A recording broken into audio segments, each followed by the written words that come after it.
الرحمن الرحیم۔ حدیث نبی ہے، سیدنا ابو ہریرہ رضی اللہ تعالیٰ عنہ سے مروی ہے، وہ کہتے ہیں میرے سچے خلیل اللہ کے رسول صلی اللہ علیہ وسلم نے مجھے بیان کرتے ہوئے فرمایا، اس امت میں ایک لشکر سندھ و ہند کی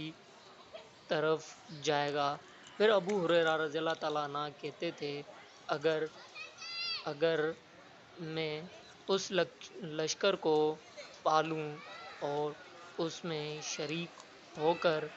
شہادت کے مرتبے پر فائز ہو جاؤں تو بہتر، اور اگر میں شہید نہ ہوا بلکہ واپس آ گیا تو میں آزاد ابو ہریرہ بن جاؤں گا، اللہ تعالیٰ مجھے آگ سے آزاد کر دے گا۔ مسند احمد، حدیث نمبر